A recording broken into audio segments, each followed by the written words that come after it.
Okay, good morning, everybody. Thank you for coming to this PD meeting.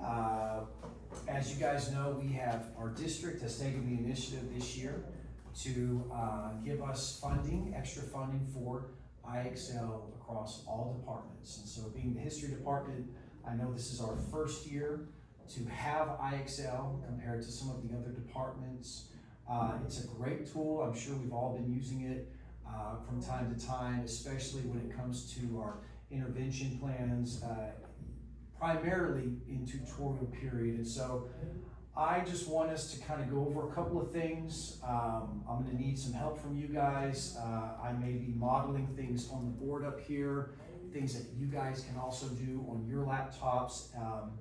There is some data that I want to show, but I may be limited on what I can show, considering that we are recording this and I can't really have student names pop up. That would be a FERPA violation. So I may have things where I come to you guys and let you show me on your screen.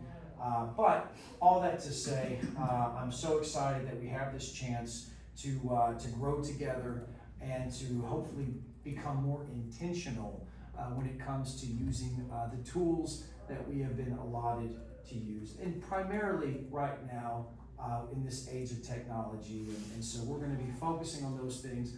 Also, I do want to mention I have one really fun thing. Hey, it's all fun, right? But I do have one thing really that I just learned a little bit about this past week, and I was able to get permission from the powers that be to have it included. It was blocked, but now it's included on our district plan. And so anyways, we're going to explore that as well. It's a really fun little tool called Brisk Teaching. Maybe you've heard of it, maybe you haven't, but we'll have a little bit of just of an introduction to that as well. So, okay, well, as you can see, we have DMAC and IXL up on the screen here. And as we know, DMAC kind of tells us the what, right? When it comes to our TEKs that our students might miss, we can run our reports from our tests, we can look at the data, and then of course IXL kind of gives us the how,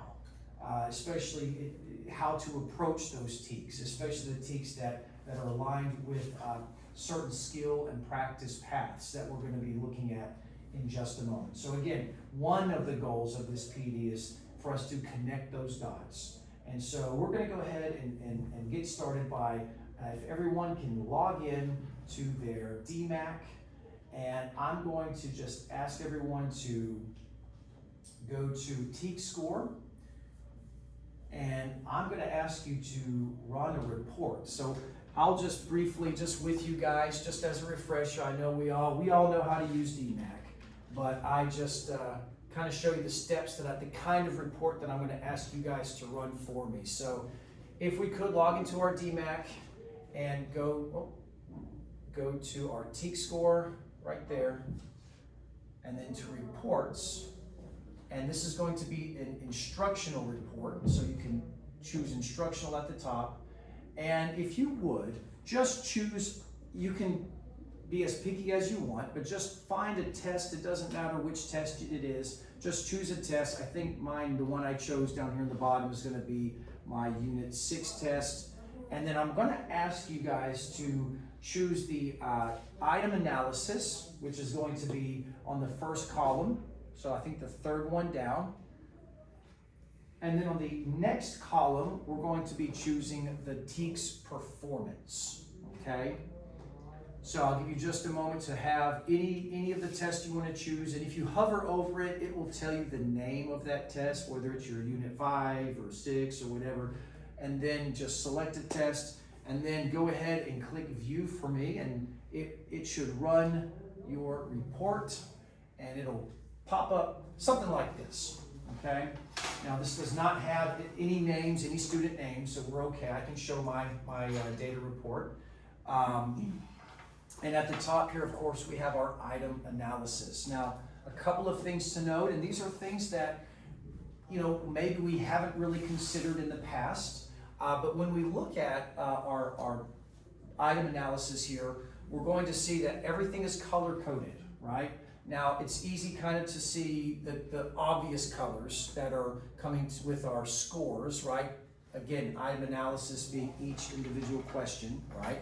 And if we look at the bottom here, the colors, the key rather, we have our yellow, which is our low risk questions where the majority of our students, 80% and above, got it right. Our kind of pinkish one, that's a moderate, meaning passing, but between a 70 and an 80 roughly. And then anything below that would be considered a challenging question. Now, I know that we're used to seeing those colors, but have we ever really considered the colors that are on this side, right? If we look at the colors that are here, we have green and blue, okay? Now, if you've never really paid much attention to that, that's okay. But what we have here are the TEAC standards. So we have our readiness standards. These are things that are very concrete, things that they really must know prior to test day. And then we have our blue standards, our supporting TEACs that are, in tandem with the readiness TEACs, things that build off of the readiness TEACs, things that are also important, clearly, but maybe the questions aren't as prevalent as the readiness TEACs would be. So just another little thing there to consider as you go through and look at these questions for these item analysis. So here's what we're going to do is we're going to look a little bit closer at the numbers here. You can already tell right off the bat, number one was ugly, right? I only had 11% of my student body that got this one correct, okay? Now, when we look at the data here, you can see the TEAC is listed in green, as I just mentioned, and this, of course, would be one of our readiness TEACs. And it says to identify the major eras in U.S. history through 1877. I'm not going to read the whole thing, but some of these units would include colonization, the Revolution, Constitutional era, the early Republic era, Age of Jackson, Western expansion, so on and so forth. Now, if you're Texas history, yours will clearly look a little different. But the thing I'm going to basically point out is that it's this one, the 8-1A, okay? That's where we need to be focusing. Or look at the one below that, 8-1B, okay? There's a very specific reason why I'm pointing this out to you. So what I'm gonna ask everybody to do for me really quick is leave this tab up, but if you would, I would like for you to open up a new tab, and this might take a moment, but if you would you please log in to your iExcel. So for me, that's gonna look, I've got it bookmarked up here, so I'm just gonna log into mine rather, okay? And I'm signing in with Clever. All right, so I'm on my home screen. I'll give you guys a moment to log in and get on your home screen.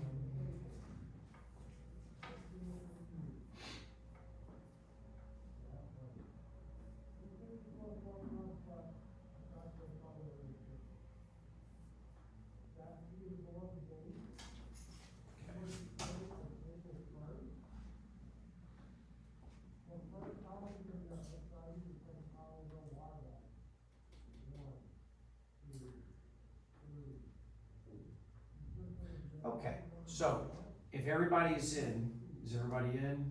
Wonderful. I want to turn your attention to where it says learning. Now I know we're familiar with this tab. We're very familiar with this tab because we use it all the time, right? Especially when it comes to assigning TEACs, or assigning practice questions for our students. In fact, I do this, weekly, right? Maybe before CAT connections, or maybe as the kids are coming in, I'll assign for intervention purposes, for tutorial purposes. I'll assign some of the stars, and then I'll change it a few days later or the following week. And so I'm kind of guilty of not being as intentional as I ought to be. So what I would like to show you, in fact, I should not have clicked on learning, I should have just hovered over it. But if you look at it, you'll see here that we have some options, okay? Now, you may have already come across this before, you may not have, But if you look at the option, you will see that we have something called Texas State Standards. So what I'm going to do is I'm going to click on that, okay? And I'm going to invite you to do the same. And we're going to see we have all of our core subjects and even some of the electives listed here, okay? And so anything that has TEKS is going to be listed here. And so social studies, notice how we have two options for social studies. As you kind of scroll further down, you'll see that. We're going to want to use the one that was adopted in 2022. So if you'll click on this arrow here, you'll notice that we have all of our grades, okay? So if you're a 7th grade teacher, you may as well click 7. If you're an 8th grade teacher, you may want to click 8. I'm going to go ahead and go with 8th, all right? Okay, now, we see that we have all of our TEKS listed here. Now here's the fun part. What I'm going to do is, since this tab is right next to my, I'm going to exit that one. Since it's right next to my report, I'm a dinosaur. I'm learning new things all the time about how to use Chrome better. You probably know all this, but I love this. I just discovered this recently. So you can do if you were to left click rather, you can do this add tab to new split view. And I'm going to choose the one that has iExcel skill plan, which is what we were just looking at. Okay, so I'm going to click on that. And now, boom, my screen has both of them beside each other. Okay, do y'all do that? Do y'all do this? Y'all ever do that? Yeah. I'm embarrassed. I'm telling you. I'm like, why am I just now figuring this thing out? But I love this because now we have a split view. Can you do it on the lap? I think if you do it. On mine, I can't. Oh, you can't. Oh no. Yeah, it has to On be my desktop, right? Yeah. Oh, I it did it has on the to be- desktop. I was like, it won't let me do it Oh on here. no. Yeah. Well, I know that my laptop, if I have my laptop hooked up to an external screen, I can do it. But dadgummit. Well. Yeah. All right.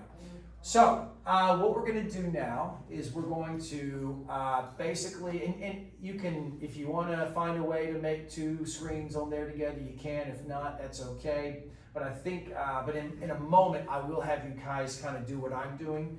So if we look here, we'll see that we have just kind of to make it easy peasy, we have our 1A, right? So we have our 1A. Here we are in 1. Notice it's the same one. 1A, okay? This is our TEK.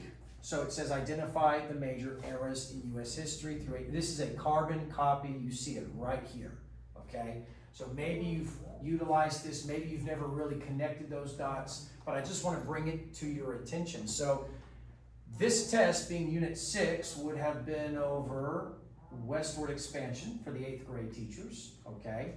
And so what we would do is, since we are in 1A, we're going to see that we have each of our time periods, right? Colonization, American Revolution, the Constitution. We're going to go until we find westward expansion. So I know clearly, okay, here are some of the activities on iExcel that pertain directly to westward expansion. So we're going to be able to utilize those more effectively, okay? Now you can see I've only got 2 of these 3 that were actually practiced with my students. So I need to be more intentional when it comes to preparing my kids because as you can see, that first one was really weak. It was a really bad one. And I can already tell you why they got it wrong because there was a very fancy word in one of the options. Word choices or one of the multiple choice options. It was a very fancy word and they all just kind of gravitated towards it and I had not even taught them that word yet. So, but that's okay. Now, let's just look at a few other examples. So again, that was number 1.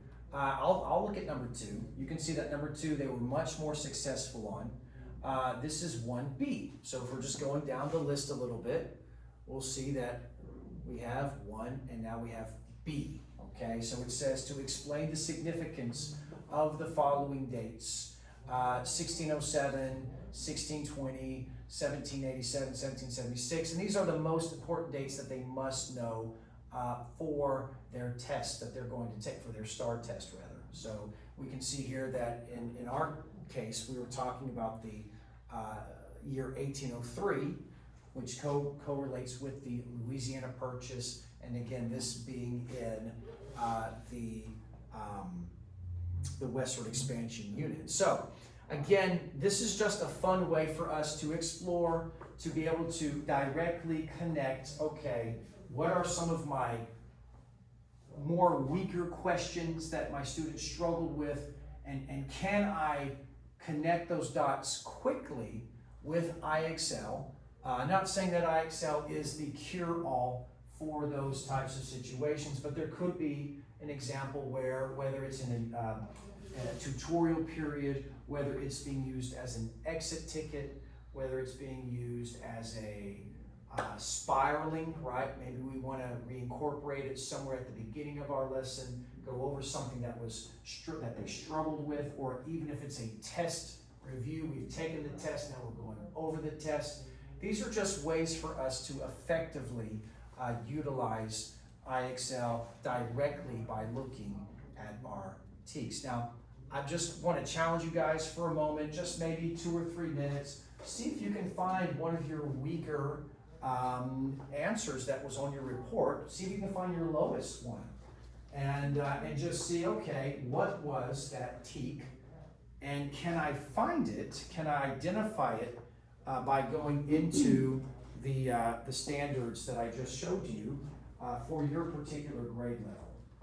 So I'll give you just a moment to work on that, and then I'll come around and just see what you've identified and see if maybe you have been able to use that particular element from IXL in one of your lessons. And the way to, how do you know if you've used it or not? Does anybody know? What will pop up to show that you have used this before, this particular IXL? It's right in front of us. Oh, the stars? Yeah, the green. The green. Yes, and we're going to touch on that in the graph. Thank you. We'll touch on that in just a second.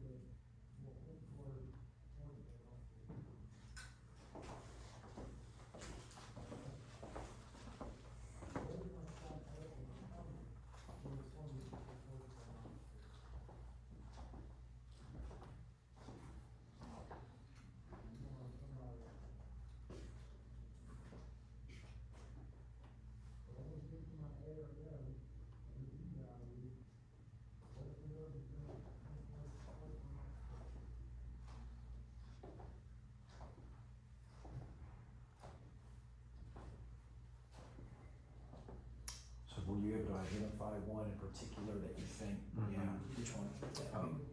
4C.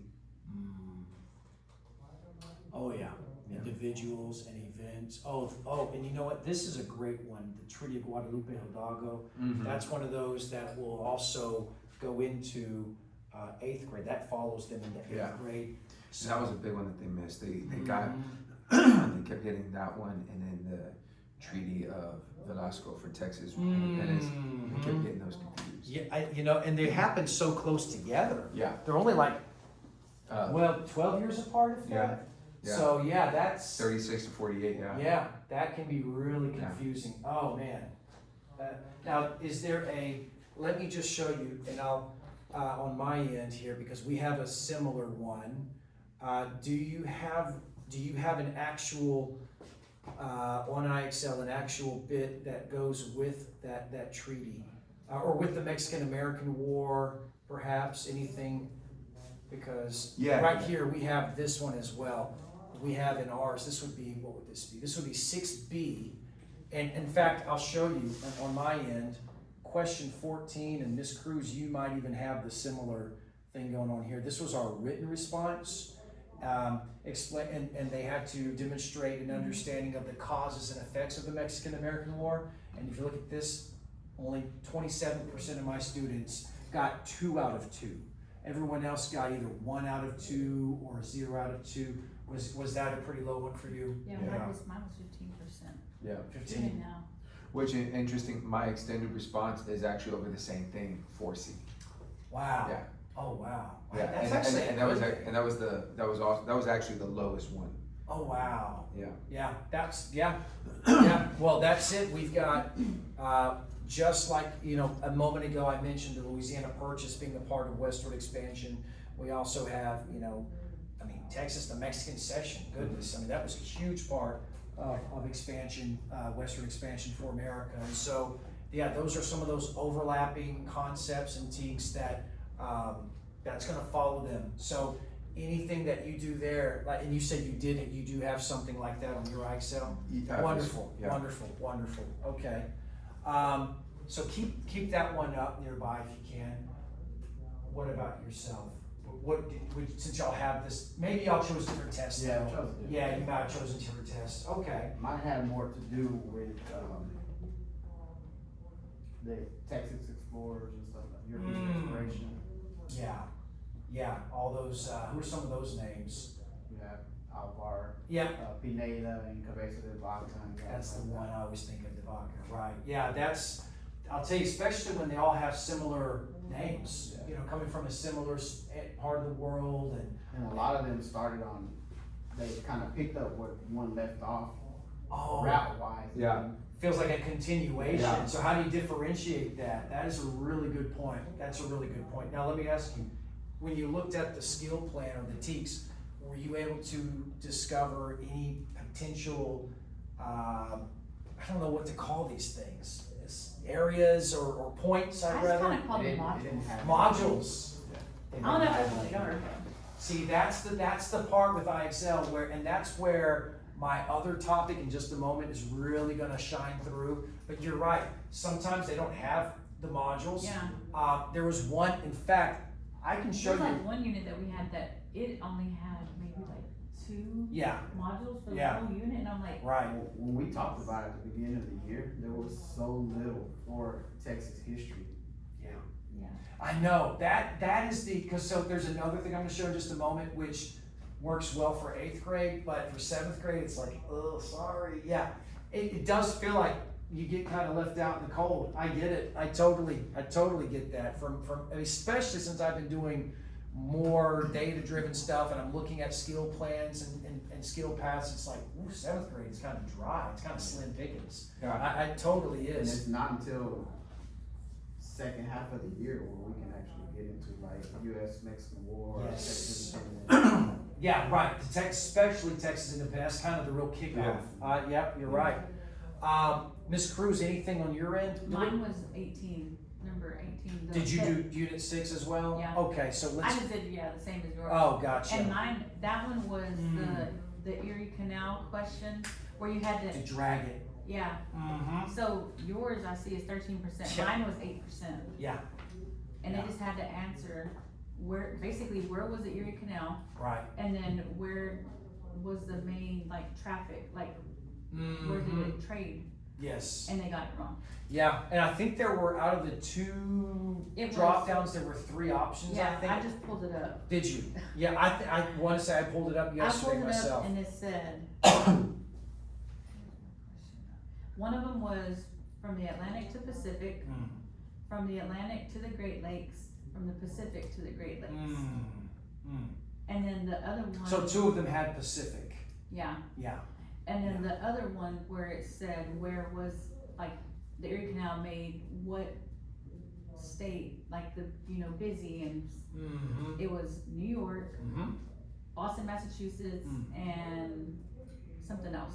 So Boston's not even a state, right? So yeah, that some of those things, yeah, I get it. Now with the Erie Canal, because I want to say We have, there's a module on there I that we thought- did do, and it was Right. about industrialization and transportation. it says 10C. So let's Yeah. just see if it's there. Let's just see because there's I may be guilty of not having them gone over that. So 10A, B, and now we're going to C.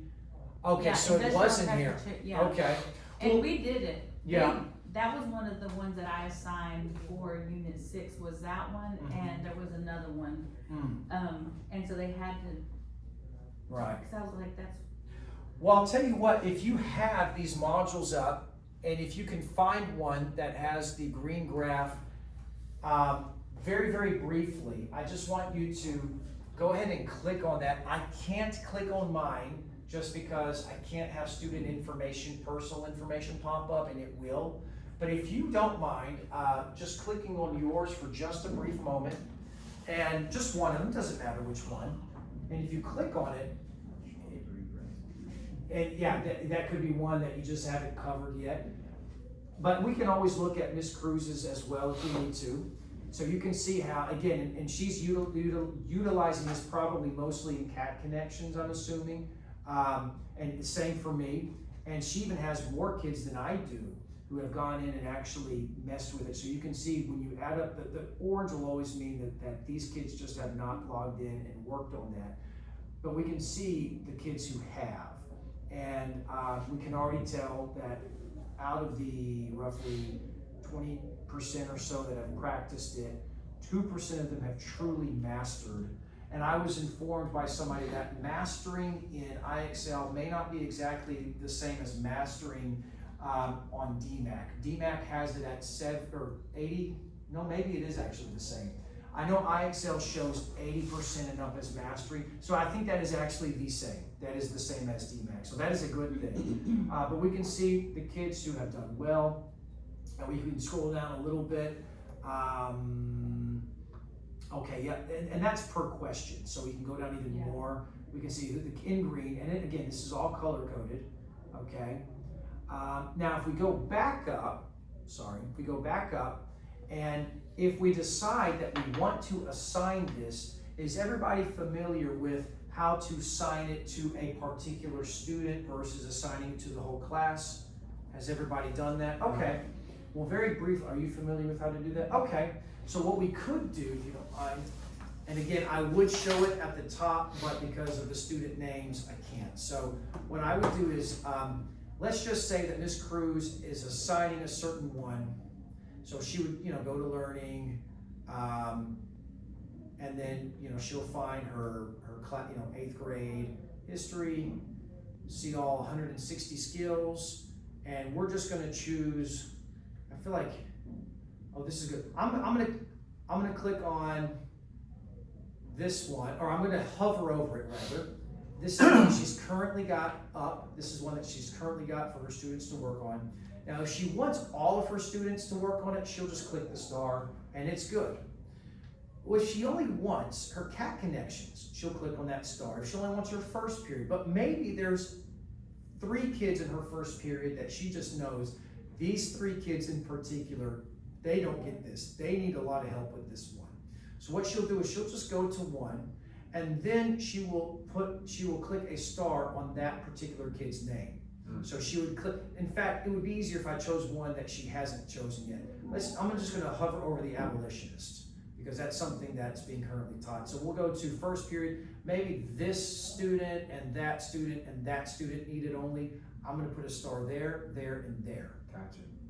And then that is only going to go to those 3 students. Does that make any sense? So this is just another way, thank you, for us to be very intentional about how we are assigning these particular skills, okay? So I hope that helped you guys. Now, I do have something else I want to share. I'm going to kind of lead away from these particular modules, and I'm going to take it in a different direction real quick. Oh, one more thing I would like to share is in our IXL, we can also, and I need to, okay, the old man in me is gonna mess this up. I need to uncouple these. So I'm gonna do separate views. There we go. Back into my IXL here at the main page. And I know this one may only apply to Mrs. Cruz or Miss Cruz, but there is a way to, let's see, let me just do this real quick. If I go back to, yes, where we were talking about the Texas state standards just a moment ago. If I go down one, I could click on textbooks, and this will actually show me the textbooks that are being used and how they can align with our IXL. Now, I did find the 7th or the 8th grade textbook. In fact, if I want to be more intentional, or I can actually choose my topic. So I'm going to choose social studies right here, and sure enough, we have the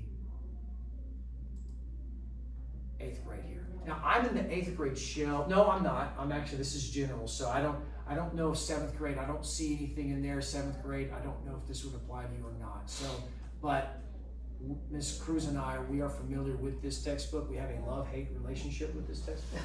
Probably more on the hate side, but we do have, you can see how we have it all spelled out. So if I was in Unit 9, I would click on that, and Unit 9 in the textbook, not in our own way that we do it, but Unit 9 in the textbook would cover the principles of the Constitution. And so while I'm teaching these things, I could be assigning them as well. So just to kind of go along, kind of a live thing to do with the kids. Does that make sense? Okay, wonderful, wonderful. Okay. One more thing I'm going to share with you guys real quick on here, and this is a really fun thing. If you were to all hover over to My IXL, which is the first one on the top here, you're going to see this thing called Spark Studio. Does everybody see Spark Studio?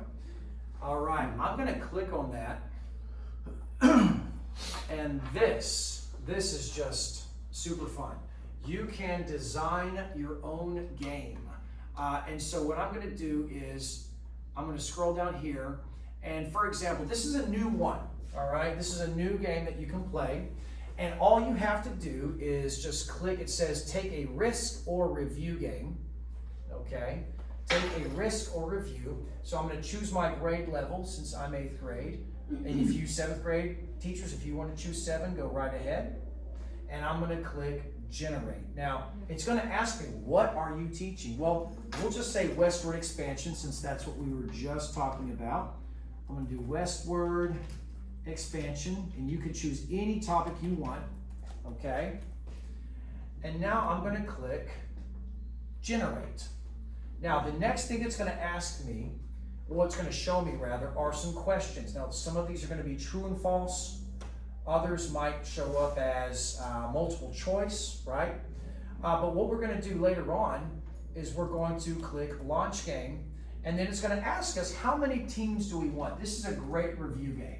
So let's pretend that I have enough kids for 2, well, let's just say it's a small class and I'm gonna make 2 teams. Maybe I have 10 kids, I got 5 and 5. So I'm gonna select 2 teams. I'm gonna hit play game. Now each team gets to come up and they get to take turns. Okay, so for example, this says Lewis and Clark led an expedition to explore the lands west of the Mississippi River. Well, clearly, we were going west of the Mississippi River. So team 1, since it's their chance, they're gonna select true. Okay, they got it right. Well, here's what they have to do. They have to pick their prize. They can either choose, they can take the 100 points. This is guaranteed 100 points. If they want it, they can do that. That's the safe route, right? Or they can take the risk, right? And there's 3 options we have. So you're gonna select risk, and here we go. Somebody give me a color. Green. Green, we're gonna do green. All right, what does green say? All other team, oh no! so now team 2 has 50 and we still have 0, right? Do you see how fun that could be for a class, especially when it comes to reviewing for their big test? So the idea here is that we can use this. Now again, if I go back to Spark Studio, I'm gonna see that there are a lot. Well, let me go there. Let me click back. Oh my word, I need my mouse. That's what I need. If I go back to Spark Studio, I'm going to see that there are a lot of other options that I can choose from. Whether it's a matching game, Jeopardy, we all love Jeopardy, right? Or you could generate a worksheet, right? You could do a reading quiz, a lesson planning. There's so much that you can do, and this is kind of an AI tool. Right? This is kind of an AI tool, which leads me to the last thing I want to talk to you guys about briefly. I'm going to make this really quick. This is going to be something called Brisk Teaching. Now, you don't have to download this, but I did, and I am so glad I did. Brisk Teaching is AI. And again, when it comes to AI, we need it. Whether we think we do or not, we need AI. They say in a recent Gallup poll that, I have the numbers here. Teachers who use AI weekly report saving 6 hours per week on average, and over a full school year, that equals the equivalent of 6 extra weeks of time, okay? And so, again, whether it's whatever it is you might need to do, Brisk Teaching is your little partner. So when you download Brisk Teaching, you could go to any website. It's a Chrome extension, by the way. That's what it is. It's a Chrome. So as long as you're using Chrome, you're going to have access to Brisk Teaching. So let's just say that I go to YouTube, and I'm gonna help out my Texas teachers now. We're gonna do a Sam Houston bio video. All right. So this little biography on Sam Houston, and let's just say I'm gonna click on that. Hi there, my name is Jennifer Lemon. Hello, Jennifer. And you're gonna see how this little icon follows me everywhere I go. Okay. I'm gonna click on this icon. All right. And I need to sign in. That'll be quick. That'll be very quick. Sign in. Yes, I'm already signed in. Come on now. Yes, that's fine. Thought I had all this figured out. Okay. I'm going to click on this Brisk thing. And I'm going to choose, and there's a lot of other options here. I'm just going to show you 1 or 2 features, that's all. But I'm going to choose this Boost Student Activity. And I'm going to be relating it directly to this video. So I'm going to click on Create something from this exact video. And I have all these options that I can choose from, okay? Whether it's a tutor, whiteboard, a debate. But I'm going to do the character chat. And it says you can chat with a historical character. So I'm going to pretend like my kids get to chat with no other than Sam Houston. So what I'm going to do is I'm going to click on that. And now you can disregard select a class. You can create a shell. You can put all your classes in there. That's fine. Let's pretend that I chose a class. And I'm going to say, as a description, let my students interview, if I can spell, Sam Houston. Yeah, I need to fix that. And then we're going to go ahead and generate that. And it's going to add all these learning objectives about, okay, these are the things that we're going to include in here. We have AI guardrails so that kids can't try to copy and paste things from other AI sources, or that kids can't say anything that's inappropriate. It'll redirect them. Or if a kid is struggling, instead of making it an open-ended thing, they'll just make it maybe a true-false question or a multiple choice, right? So there's some scaffolding built in as well. So when I create this video, now it's going to pop up. Here's my video. Here's the area where I can talk to Sam Houston. And I'm going to say, hello, Sam. And we're going to see what he has. He's going to say, are you ready? I'm going to say, yes, I am. Sounds like a Dr. Seuss book, right? Hello, Sam. Yes, I am. And then we're going to let him take over, and he's going to talk to us. He's going to ask us a question. What do you remember about where I was born and what I did before I came to Texas? Well, Texas history teachers, where was he born? Tennessee. I believe so. Born in Tennessee, and was he the governor there? He was the governor. Was the governor there as well? And then just gonna see what he has to say about that as well. And he's gonna come back, and good start, right? And he's gonna keep talking to me. Virginia, yeah. Oh, that's okay. He corrected me. So born in Virginia. Now he's gonna bring up Andrew Jackson, and there's all that good stuff, right? So you could have a totally fun conversation with anyone. But here's something else really neat, okay? What I have here is a copy. This will be really fast. This is a copy of the Gettysburg Address, okay?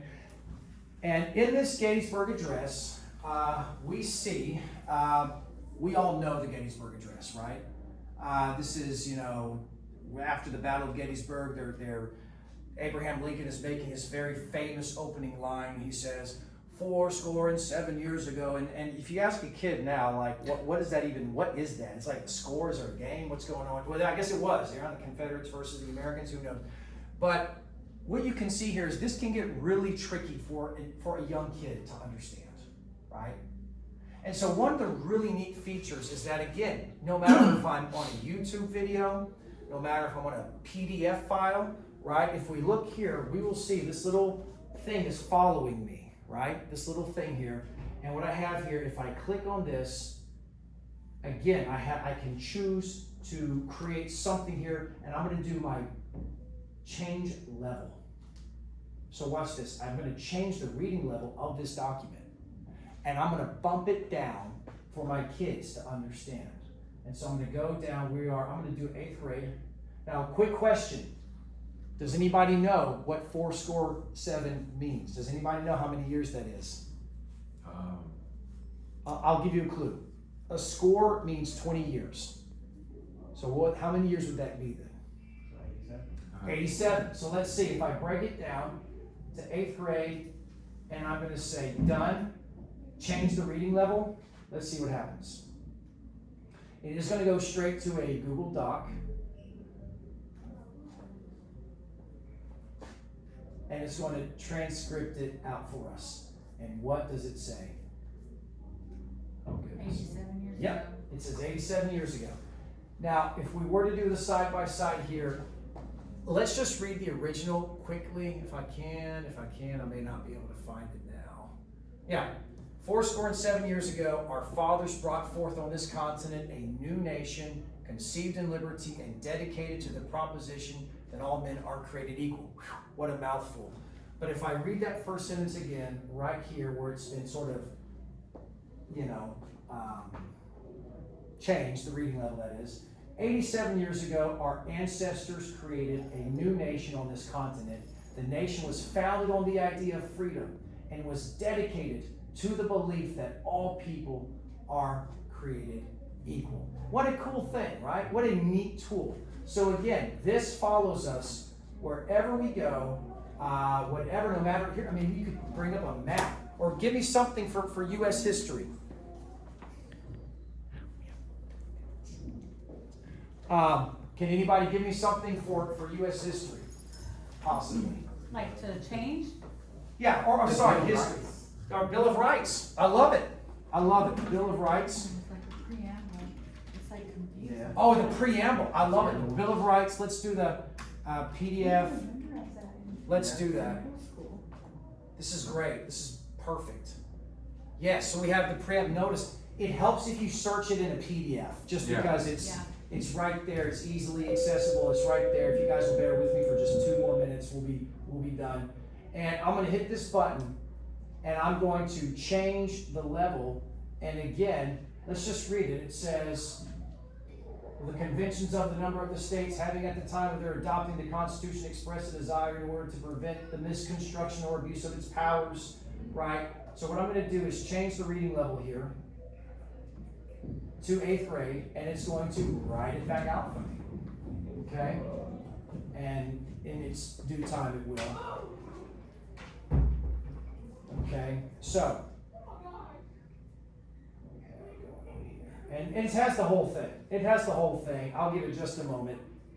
There's the 10th one. Goodness gracious. Yeah. And so if we go back to the First Amendment, where it's freedom of speech, right, and the press and all of those other things, let's find Amendment 1. Well, I'll tell you, we'll go back to the preamble quickly. It says, Congress of the United States met and began work at the city of New York on Wednesday, the 4th of March, 1789. Now, kind of wish it would have said 1789, right? But it says the groups from a number of states, when they were approving the Constitution, said they wanted to add more protections. They wanted to prevent the government from misusing its power. They wanted to add statements that would protect people's rights and make people trust the government more. And this would help the government work better. So ultimately, as you guys can see, utilizing AI for these things will definitely help us. I am so grateful for your time. Thank you for coming. I hope you got something out of this professional development. Any final thoughts, questions? None at all? Well, guys, it's been wonderful. Again, thank you for your time. I look forward to us being able to be more intentional about how we use iExcel and how we use all of these wonderful tools, especially things like this, because, man, if you're not in AI, you better get started. So thank you all. I appreciate your time. Have a wonderful day. Thank you. Thank you.